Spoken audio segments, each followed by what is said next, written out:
Cecília, sejam bem-vindos ao nosso canal.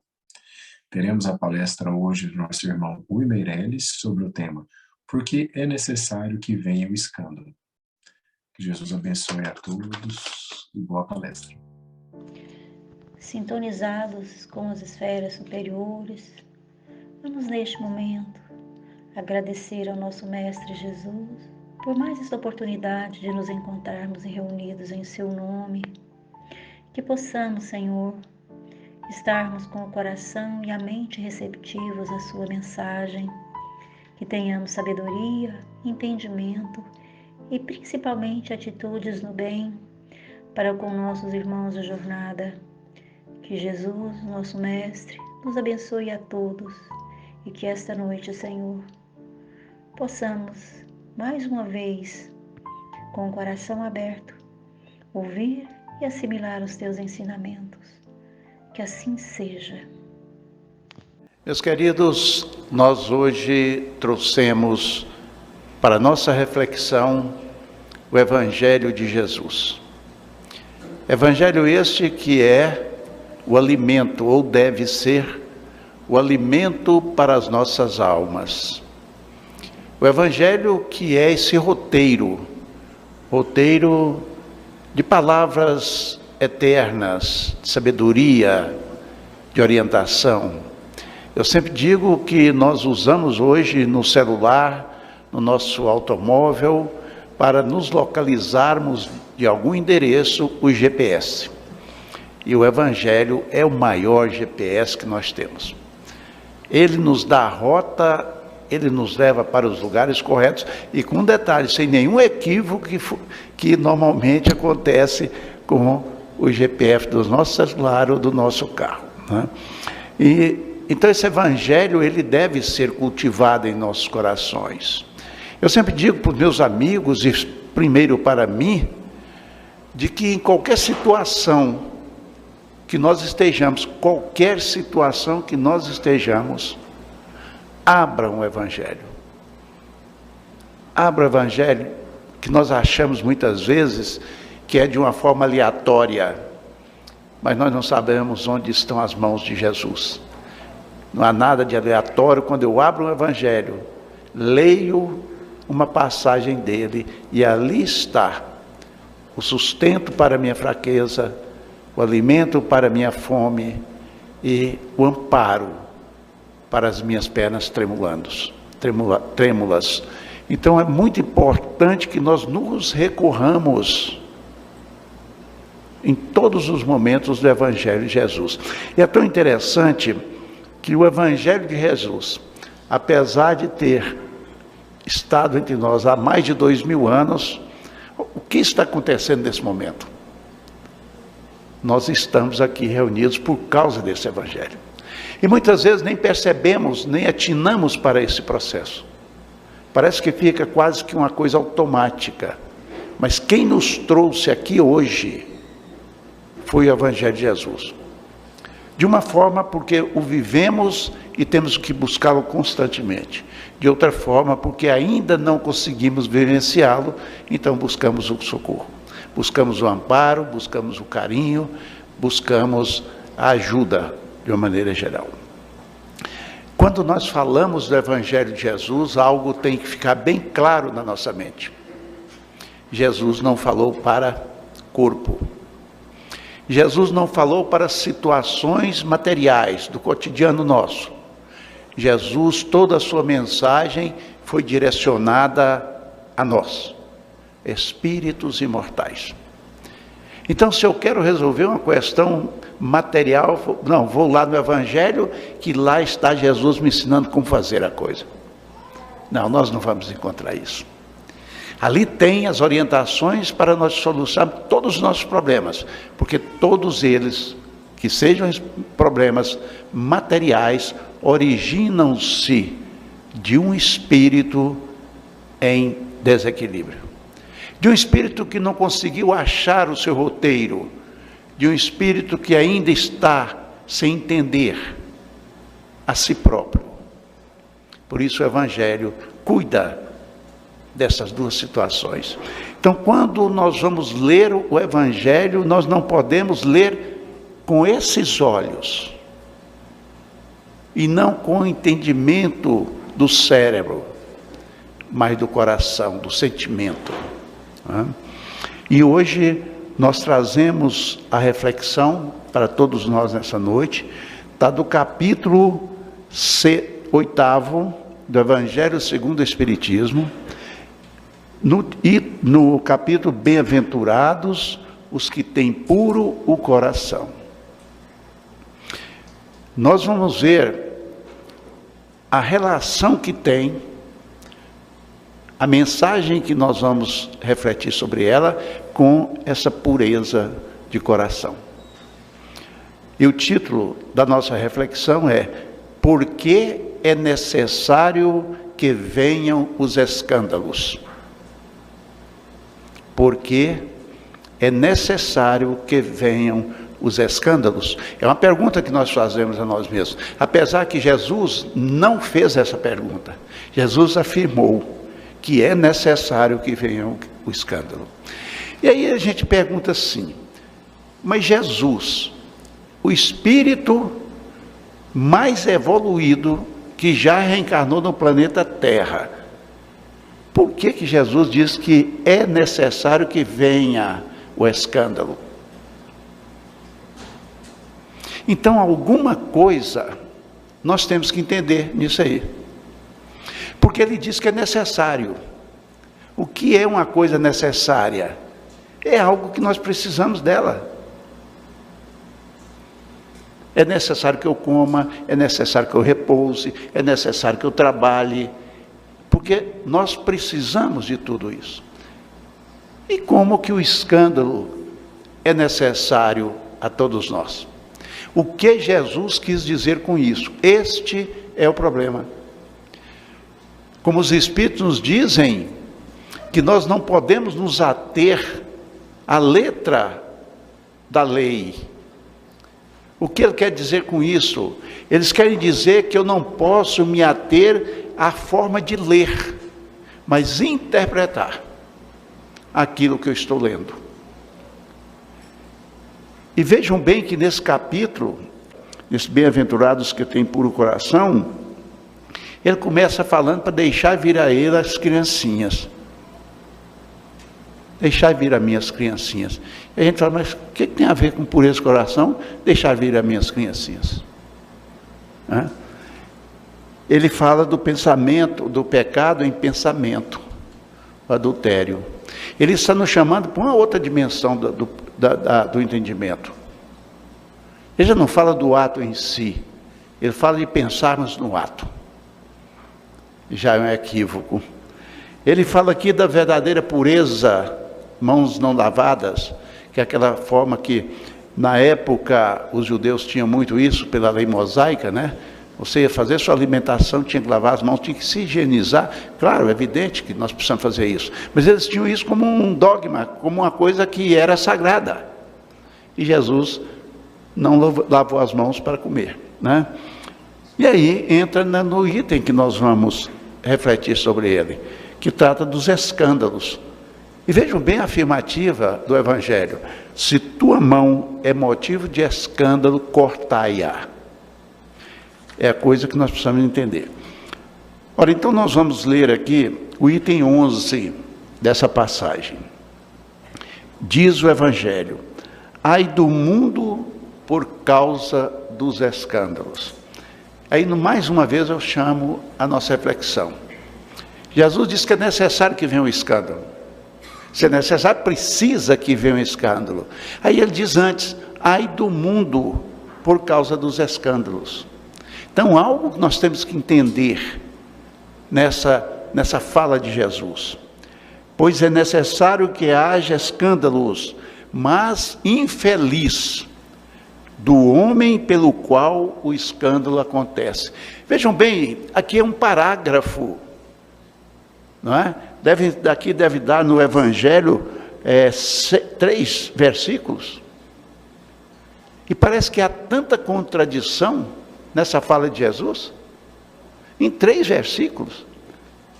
Ele fala que ai do mundo por causa dos escândalos. Ele fala que infeliz do homem pelo qual o escândalo acontece. E é disso que o escândalo é necessário. Então, eu repito para vocês, é importante nós fazermos uma leitura com os olhares do Espírito, porque senão parece incoerência de Jesus. Ele manda fazer uma coisa e depois fala que vai dar problema se eu fizer essa coisa, né? Aí do mundo, né? E pelo qual acontece o escândalo, e do próprio homem. Infeliz ele que praticar o escândalo. E ele continua: se alguém escandalizar um desses pequenos que acreditam em mim, seria melhor que o pendurassem pelo pescoço a um desses mós girados por asnos, e que se atirasse ao fundo do mar. Não desprezeis nenhum desses pequenos. Eu vos declaro que no céu seus anjos veem sem cessar a face do meu Pai que lá está. Pois o Filho do Homem veio salvar o que estava perdido. Se a tua mão ou o teu pé é motivo de escândalo, cortai-os e atirai-os longe de ti. É melhor que entres na vida tendo só um pé ou uma mão, que ter dois deles e ser atirado ao fogo eterno. E se o teu olho é motivo de escândalo, arranca-o e atira-o longe de ti. É melhor que entres na vida tendo só um olho, a ter dois e ser precipitado no fogo do inferno. Essa passagem está no relato de Mateus, capítulo 18, versículos 6 a 10. Então vamos tentar entender toda essa fala de Jesus. Primeiro, a gente pergunta a nós mesmos: o que é o escândalo? Se eu perguntasse a vocês aqui, defina o que é o escândalo para mim.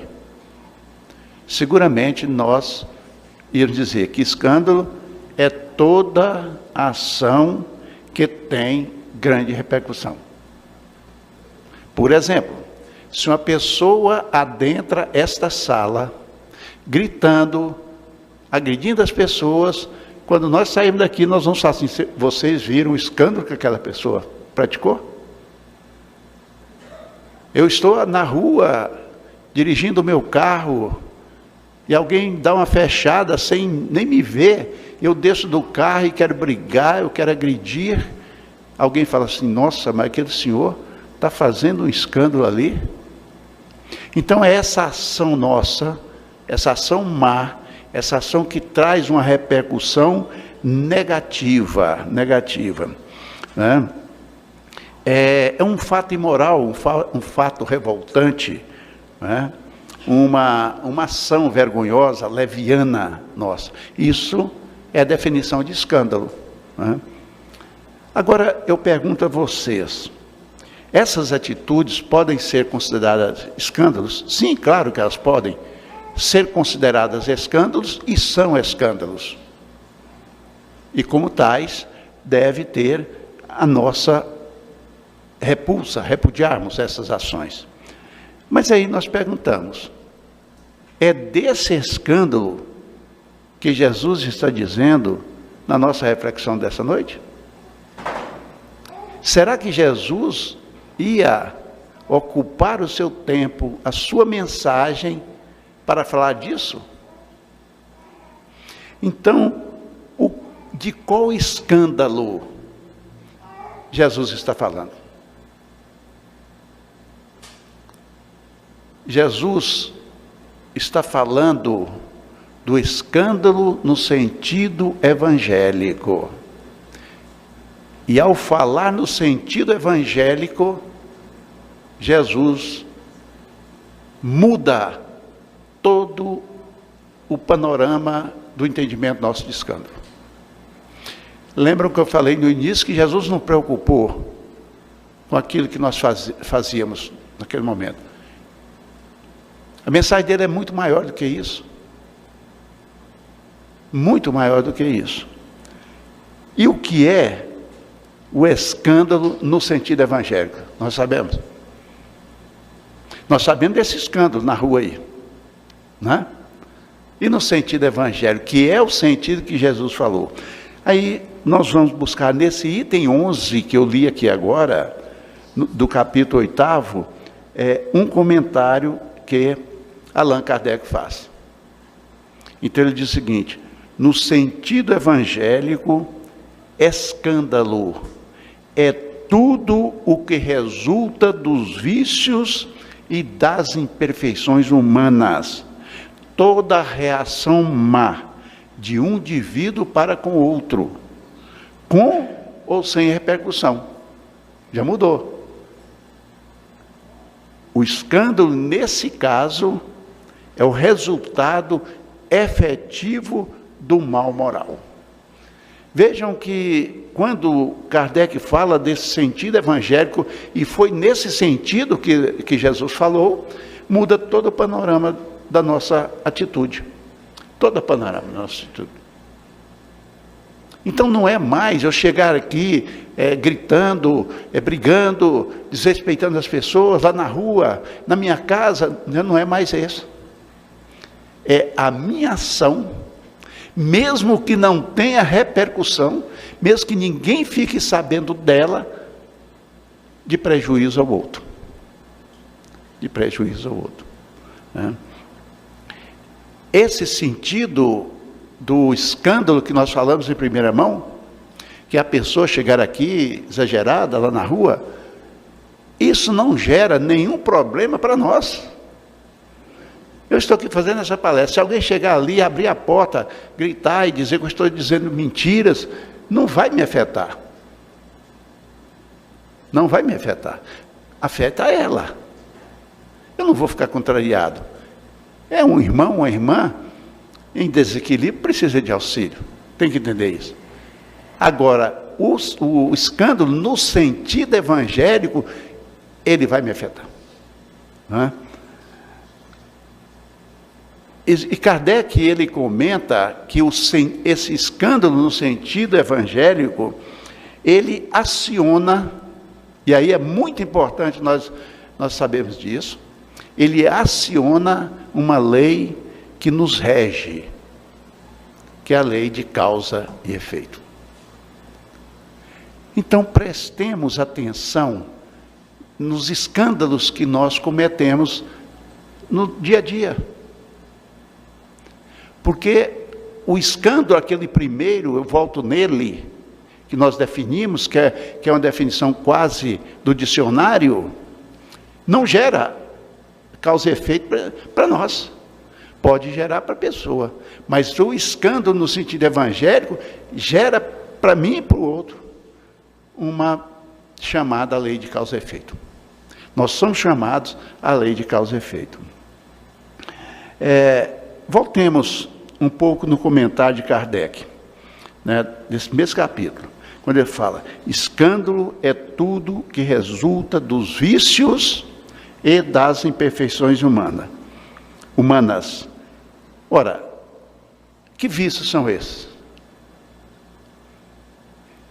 Nós temos os vícios materiais e temos os vícios morais.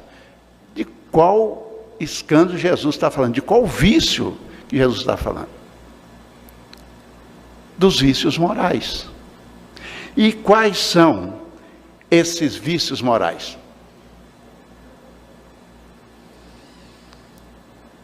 Egoísmo, orgulho, vaidade, prepotência.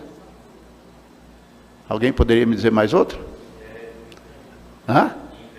Inveja, ira, ganância, maledicência. Vamos parar por aqui, senão a gente fica meio... Esses são os vícios morais. E que o escândalo evangélico representado por eles. Aí eu vou começar a entender. Aquele momento que eu falei algo de alguém, num processo de maledicência, eu cometi um escândalo. E ai do homem, por meio de quem veio o escândalo.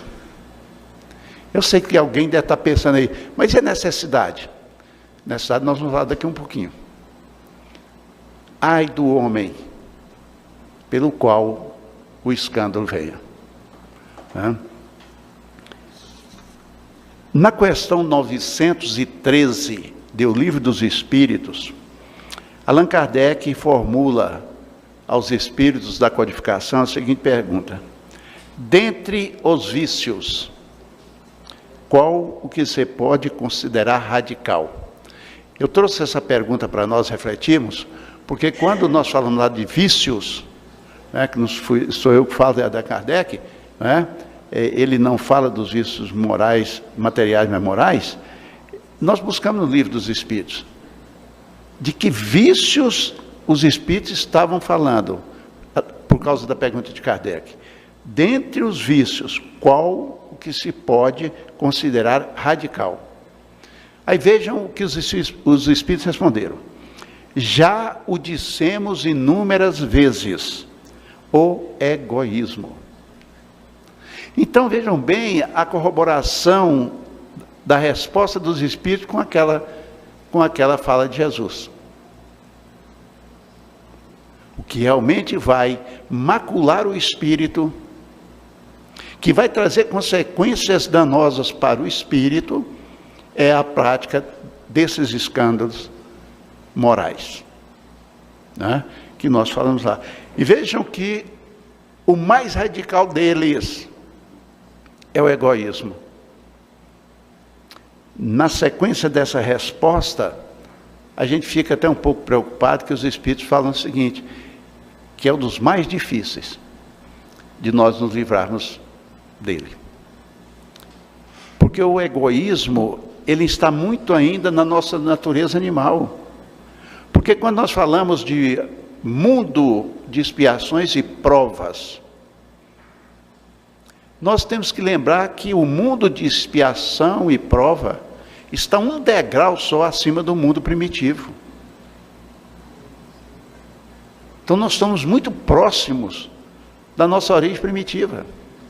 Por isso o egoísmo ainda é um mal, ainda é um vício arraigado na criatura humana. E quando nós falamos criatura humana, nós estamos definindo todos, não particularizando. Mas nós, criaturas humanas, ainda trazemos arraigado em nosso íntimo o egoísmo. Interessante, quando nós buscamos o Evangelho, como nós estamos buscando hoje para entender o escândalo, a gente acha que são coisas pequenas, mas são coisinhas à toa. Aí eu nunca pratiquei um escândalo. Se eu perguntasse aqui antes de tudo isso, quem aqui já praticou um escândalo? Seguramente, se eu estivesse aí, eu como estou aqui, eu ia dizer que eu nunca pratiquei um escândalo. E hoje, agora, que nós explicamos de qual escândalo Jesus estava falando. Teve algum momento que eu fui impaciente com alguém? Que eu fui indiferente? Que eu mudei de calçada porque alguém estava caído na calçada? Tem algum momento que eu tive raiva? Teve algum momento que eu fui maledicente? E maledicência é algo muito interessante, porque muitas vezes não sou eu que crio a maledicência, eu só não dou um breque nela. Eu comento com meu amigo mais próximo, olha, mas fulano ou fulano me falou isso de Beltrano. Eu estou dando seguimento. E aí, não, mas isso não é escândalo. Não sou eu que estou dizendo, né? É Jesus que está dizendo que isso é um escândalo. Então, os Espíritos nos dizem dos cuidados, da cautela, da vigilância que nós temos que ter com relação a esses vícios morais, que não são fáceis de serem domados. Vejam bem, quando Kardec define o verdadeiro espírita, o que Kardec diz do verdadeiro espírita? É aquele que promove a sua transformação moral. E em vida, quer dizer, faz esforços para domar as suas más inclinações. Ele não falou não que domina as suas más inclinações. Ele falou que faz esforços, porque nós ainda estamos na fase de esforçar. E devemos esforçar sim. E nós estamos aqui fazendo esse esforço. para melhorar nesse aspecto. Mas ainda estamos nos esforços, ótimo. Já temos essa consciência, que temos que nos esforçar. Não vamos conseguir tudo de uma vez. Quantas pessoas falam assim, Rui, mas é triste, eu sou espírita, eu leio, estudo evangelho, faço o culto do evangelho no lar, que é essa bênção divina para todos nós, e eu ainda estou cometendo aquilo que a gente vai cometer por muito tempo ainda. É óbvio, porque o espírito está numa caminhada de aperfeiçoamento, ele não atingiu a perfeição ainda, nenhum de nós. Lembra o que Chico Xavier falava? Eu sou um cisco. Eu sou um cisco. E não, ele não falava isso como uma forma até às vezes de agredir as pessoas, não. Porque ele sabia que ele ainda estava no processo de evolução. Nós pensamos assim, Jesus está evoluindo? Claro que ele está evoluindo, como nós estamos. Agora a evolução é como um carro, eu sempre falo assim, né? A evolução é como um automóvel. Se você vai a 40 km por hora, você chega no seu destino num certo tempo. Se você vai a 70, esse tempo de chegar no destino é diminuído, e assim por diante. Então, que velocidade nós estamos? Sem, portanto, descumprir as leis. Né? No carro, descumprir as leis do trânsito, aqui as leis evangélicas. Mas qual a velocidade nós estamos? Nós estamos em processo, em caminhada. Então não podemos desanimar disso, porque eu cometo equívocos ainda, e eu falo, não, eu sou imperfeito, eu não dou conta, eu desisto. Não é? Qual foi a referência que Jesus fez para nós da perfeição? Sede perfeitos, como perfeito é vosso Pai que está nos céus. Aí muitas pessoas perguntam assim, mas Jesus está falando que você é perfeito igual Deus? Não. Porque perfeito igual Deus, o Criador, não existe. É só Ele é único. Nós somos perfectíveis. Nós vamos atingir a perfeição relativa à criatura, e não a perfeição do Criador. Mas enquanto criatura, nós podemos ser imperfeitos. E é muito interessante que, para nós que às vezes desanimamos, para nós que desacreditamos, para nós que achamos que está tudo muito ruim, não é? Quem acredita em Jesus? Opa, todo mundo, né? 100%. Pois é. Sabe o que Jesus disse um dia? Brilhe a vossa luz. Gente, nós temos luz. Brilhe a vossa luz. Por isso eu perguntei, vocês acreditam em Jesus? Sim. Então nós temos que acreditar naquilo que ele fala. Mas nós temos uma luz como esta aqui, que brilha, que clareia. Nós temos a luz na medida das nossas conquistas. Mas temos luz. O que falta fazer é brilhar. E como que eu faço a minha luz brilhar? Buscando a evolução. Buscando o estudo. Buscando estar nessa conexão direta com Jesus. Nós não temos mais tempo. E Jesus está nos ofertando. Está ruim, hein? Olha aqui. Jesus nos ofertando. Culto do Evangelho no lar. E ele tem uma frase maravilhosa. Onde dois estiverem reunidos em meu nome, ali eu estou no meio deles. As ofertas, os convites são imensos. E não vai ser por falta de convite de Jesus. Então os convites de Jesus estão aí. Mas ele não falou assim, eu vou até você. Tem alguma passagem no Evangelho que Jesus fala isso, né? Olha, eu vou até você. Não, vinde a mim. Vinde a mim. Né? Então pensemos nisso. O Espírito Emmanuel, ele nos diz que ser tentado é ouvir a malícia própria. Muito ligado à questão do escândalo que nós promovemos. Nós somos tentados nas nossas malícias próprias. Eu tenho uma amiga lá em Luciânia, eu já falei isso aqui uma vez, eu brinco com ela, porque desde quando eu tinha calça curta, faz tempo, né? Eu ia na casa dela, né? Era uma senhorinha que está com 90 e poucos anos, e eu falo assim para ela: olha, eu não gosto de vir aqui conversar com a senhora, não. O que é isso, meu filhinho? Entrada de filho, né? Pode ser minha mãe.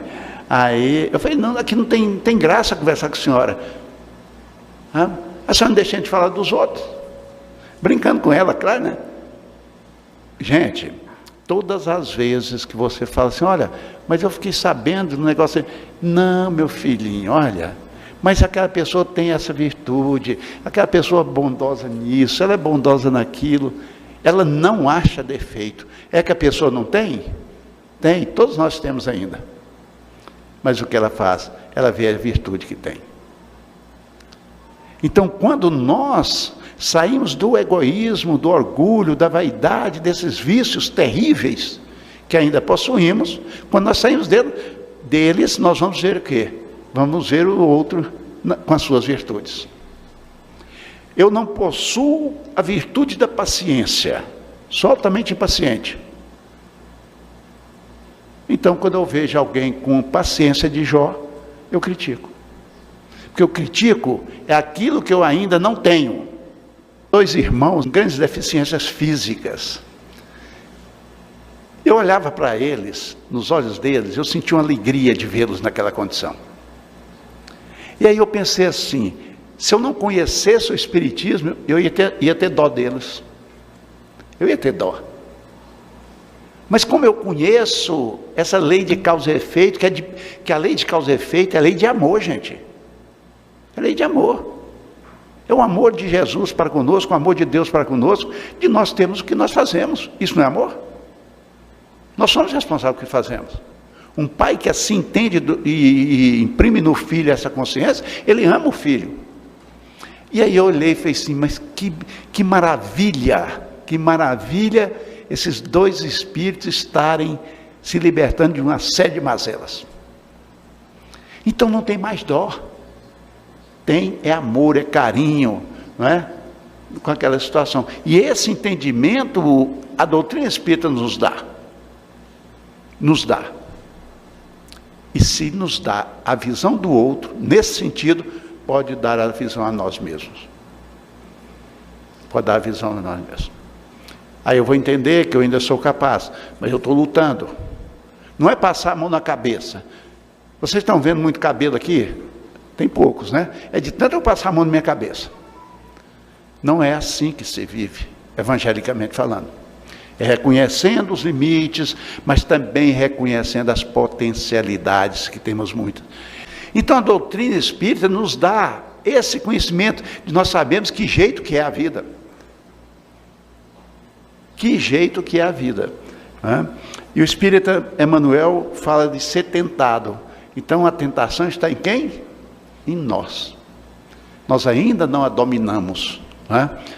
Então aí ele diz assim: portanto, quem se demora na contemplação do mal não está apto a fazer o bem. Por que ele diz isso? Porque a minha atenção está voltada pelos meus interesses. Qual é a minha atenção agora nesse momento? Então muitas vezes nós percebemos e não queremos perceber, entenderam? O escândalo. Aí nós arrumamos apelido para esses escândalos que nós fazemos. Temos atitude egoística, temos atitude de prepotência com o outro, temos uma atitude de maledicência, de indiferença, de raiva, todos isso nós falamos. Mas não, aí eu falo: não, mas o outro é porque me fez isso, não, mas o outro é porque falou isso. Quando eu fui para o Espiritismo, sabem qual a coisa que mas eu fiquei como criança quando ganhei um chocolate. Eu descobri logo no início, que eu comecei a estudar, que a minha felicidade só dependia de mim. Gente, eu dava pulo desse tamanho assim de felicidade. Falei: nossa Senhora, então pronto, eu não preciso de ninguém para ser feliz. Não preciso da minha mulher, dos meus filhos, de ninguém para ser feliz. Porque felicidade é algo conquistado pela pessoa. É própria da pessoa. Eu sou casado há 36 anos. E hoje eu entendo que a minha esposa não é a minha felicidade. Não é minha felicidade. Eu sou feliz por ela, mas ela não me faz feliz. Porque amanhã ela vai desencarnar, então eu vou ser infeliz. Então nós criamos esses apêndices para nos justificar. Não, eu sou infeliz por causa da minha esposa, eu sou infeliz por causa do meu marido, eu sou infeliz por causa que o amigo fez isso. Eu sempre falo assim, a gente fala, não, mas fulano me fez raiva. Quem diz? Ninguém faz raiva no outro. Eu é que senti raiva. Jesus sentiu raiva? Que é nosso guia e modelo? Tentaram, fizeram tudo para ele ter raiva, porque ele não tinha essa raiva nele. Então, quando alguém faz alguma coisa comigo e eu sinto raiva, é porque ela está dentro de mim. Não é o outro que está me trazendo a raiva. A raiva já está em mim. Né? Vamos falar assim, alguns exemplos práticos, que eu sei que vocês têm conhecimento deles. Né? Do escândalo, esse escândalo evangélico. Por exemplo, um pai, acompanhado de seu filho de 8 anos de idade, chega ao restaurante. E um aviso lá dizia, criança até 6 anos não paga. O atendente pergunta ao pai, quantos anos tem o seu filho? E o pai diz, 6. E o filho responde, papai, eu tenho 8. Veja o escândalo aí. Talvez não tenha acontecido com nenhum de nós aqui, que acredito que não. E nem daqueles que nos assistem. Mas acontece. Né? Um amigo meu me disse que um dia a filha dele chegou em casa e falou, papai, eu estou precisando de, naquela época, de 10 reais, de 5 reais para comprar um CD. Vai ter o amigo oculto da sala no colégio e foi definido que vai ser CD para todo mundo. Para não ter diferença de preço, né? Quem tem mais, pode mais. E ele falou assim, mas 5 reais não é um valor de CD. CD é mais caro do que isso. Ela falou, não, eu vou comprar um pirata ali na praça. O pai falou, de jeito nenhum. Pirataria é crime. E se você compra qualquer coisa pirateada, você está cometendo um escândalo. Você está cometendo um crime. Aí o pai me falando, disse que saiu com ela, foi na cidade vizinha, lá da cidade dele, que eles não encontraram um CD original, e comprou um CD original. A turma, parece que eram 30 crianças. Somente a filha desse amigo levou o CD, que não era pirata. Só ela não levou o CD. 29 colegas, por aí, todos levaram CD pirata. E a gente, quando eu falo a gente, é o ser humano, viu gente? Acha que isso não é escândalo. Não, é uma coisa simples. É uma brincadeirinha de colégio, é um amigo oculto do colégio. E a gente esquece do escândalo. Aí lembra da lei de causa e efeito? Que está atrelada a ela. O pai vai daqui para Lusiânia e a rodovia permite 110 quilômetros. Ele vai 150. Aí o filho fala, papai, ali tem uma placa falando que é 110. Não, mas não tem problema não. Não. Vejam bem, isso é escândalo que o pai está praticando. Porque a gente fala assim, não, mas o pai não xingou, não brigou, não fez buzinaço, então não fez escândalo. Nós estamos fazendo do escândalo evangélico. Então, quando aqui nós falamos que o escândalo evangélico ele não precisa de repercussão, pode ser na intimidade minha, do meu ser, mas eu cometo esse escândalo. Né? Ora, está muito atrelado a questão do escândalo com esse defeito moral de cada um de nós. E aí a gente pergunta assim, onde nasce essa pessoa corrupta? Porque é um tipo de corrupção.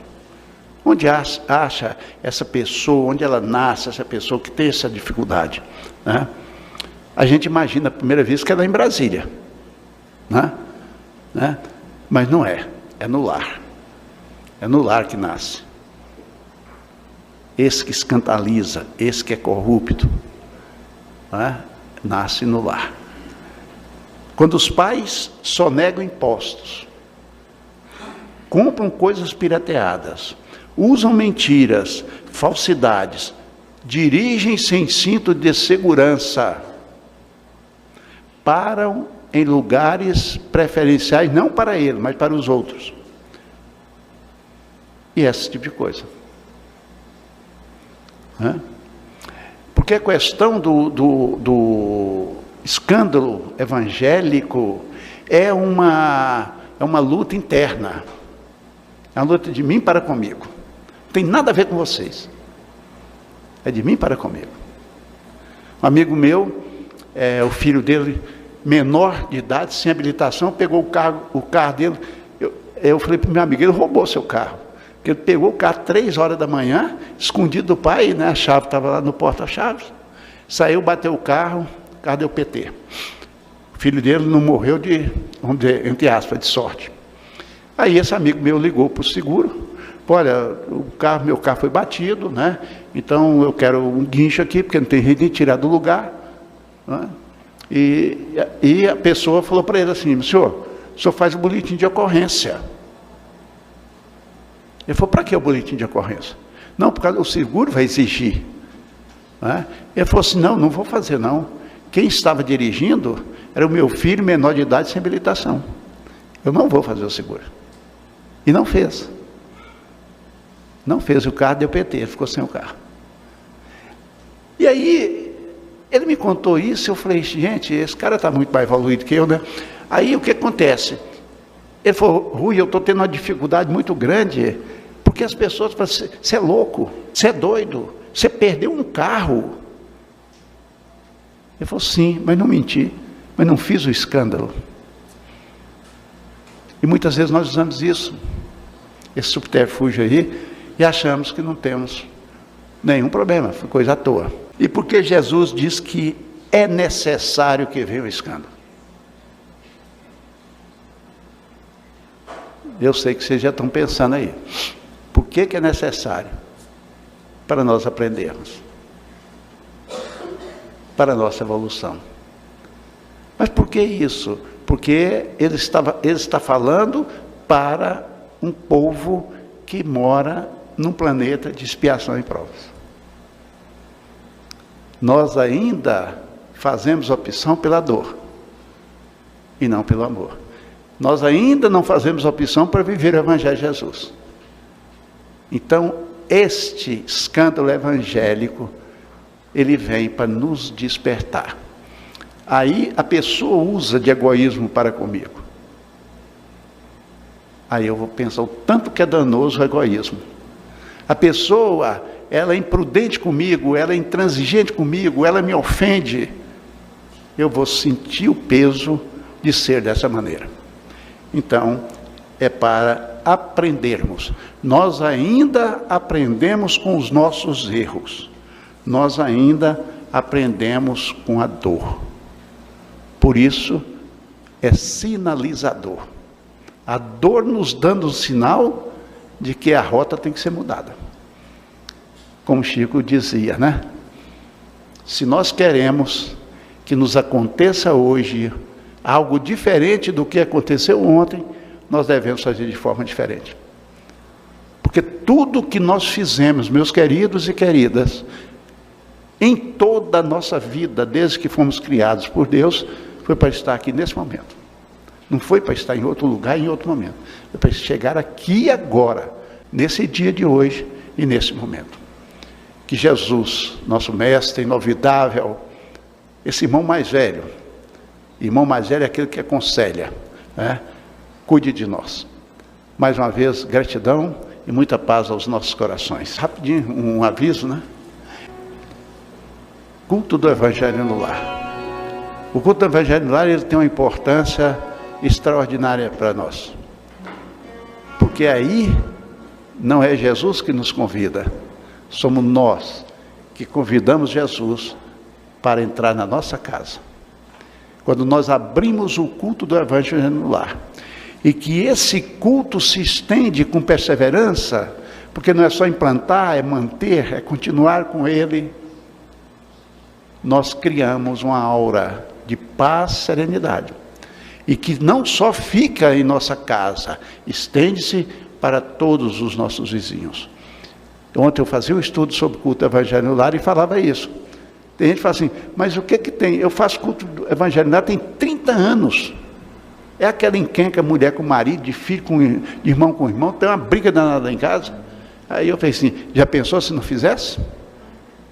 Fazendo essa encrenca toda, se não fizesse, dava um problema maior. Então, quem ainda não conseguiu instituir o culto do evangelho em seu lar, o faça o mais rápido possível. O evangelho é essa fonte onde nós vamos nos dessedentar. É esse pão onde nós vamos alimentar. E o evangelho é palavra de vida eterna. Muita paz a vocês todos. Sim, irmãos, ficamos agradecidos com a presença de todos. Que Jesus possa nos acompanhar agora e sempre. Tenham todos uma boa noite. Agradecemos ao Mestre Jesus pela palestra da noite, elevando mais uma vez o nosso pensamento em gratidão. Agradecemos, Senhor Jesus, nesse instante e pedimos que a água que está do nosso lado, que está nos reservatórios, possam ser abençoados nesse instante, colocando nela o remédio necessário a cada um de nós, para que tenhamos uma noite tranquila, o equilíbrio do nosso corpo e da nossa mente. E assim, Senhor Jesus, que todos tenhamos uma noite abençoada. Que o Senhor esteja sempre conosco, Mestre Jesus, nos abençoe e nos guie, hoje e sempre. Pai nosso que estais no céu, santificado seja o vosso nome. Venha a nós o vosso reino. Seja feita a vossa vontade, assim na terra como no céu. O pão nosso de cada dia nos dai hoje, Senhor. Perdoai as nossas ofensas, assim como nós perdoamos a quem nos tem ofendido. E não nos deixeis cair em tentação, mas livrai-nos, Senhor, de todo o mal, porque vós é o reino, o poder e a glória para sempre. Que assim seja.